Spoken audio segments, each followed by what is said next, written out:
Good morning. Today we are going to listen to and understand the poem The Truth About the Floods by Nissim Ezekiel. I am Naina Konit, Assistant Professor, Department of English, SN College, Varkala.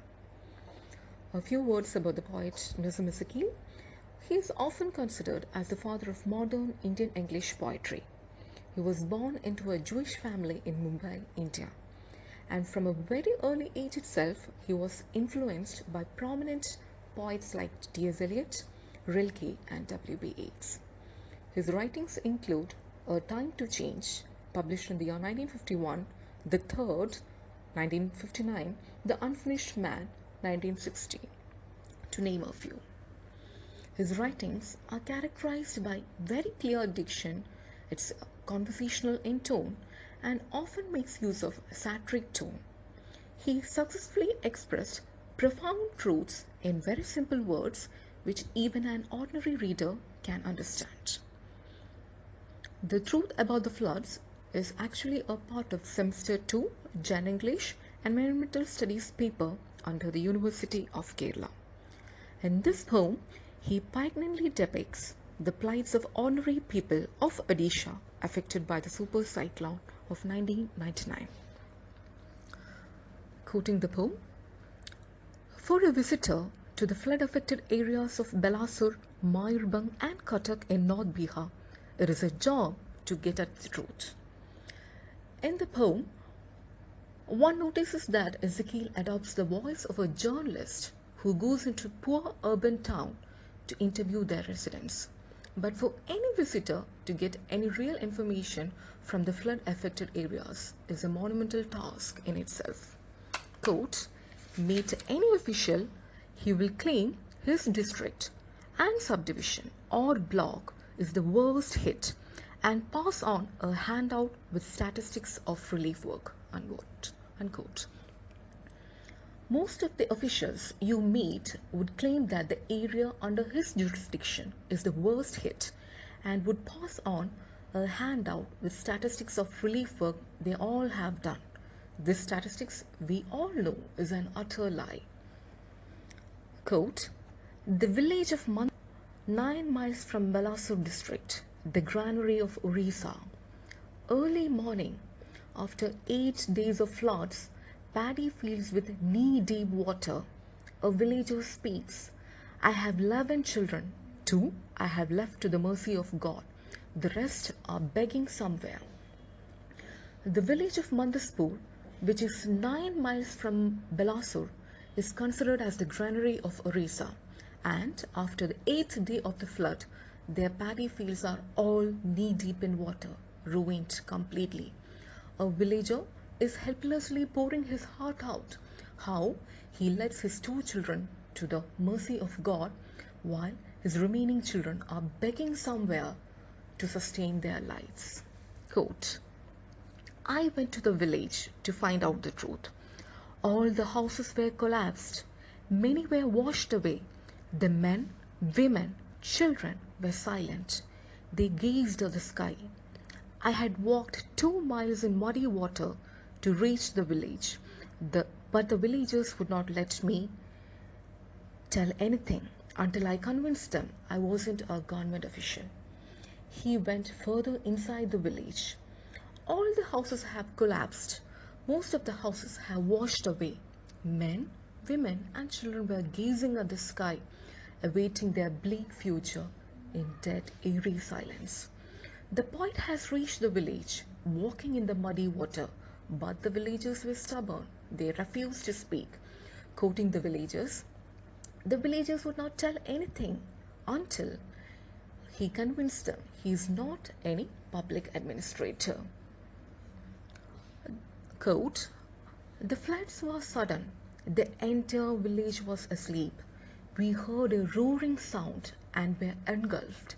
We took shelter on treetops. As the flood occurred during the night, all of a sudden the villagers could not plant anything to sustain their life. The only thing they can do was to shelter themselves on the rooftops and the treetops. Quote, a relief party came at last. 5 students with a transistor, a tin of biscuits, a camera. The villagers ran to them. They slapped their bellies and whined. And finally, there seemed to be a ray of hope. It was not a government team that came for the rescue mission. They had hope now. This new relief party consisted of 5 students, came with a transistor, a tin of biscuits, and a camera. With the choice of these words by the poet, we readers know exactly how this meeting is going to end. Not knowing the reality, the villagers ran to them, crying out loud their miseries. They cried out, "I have not eaten for 3 days. My husband has been washed away. My parents have abandoned me. My son is dying. I cannot find my daughter." Quote, "Don't make a noise," said the students. "Sit down in a circle." The villagers sat down in a circle. They did not say another word. The transistor was on. The biscuits were distributed. The camera clicked. Then the students left, humming the tune of a popular Hindi film song. And this team of students wanted them to stop all the noise and sit in a circle. The villagers did as they were told. They switched on the transistor, distributed the tiny packets of biscuits they brought with them, and captured the moment in their camera. And they left as abruptly as they arrived, humming an old Hindi song. This in turn highlights their apathy towards the whole situation.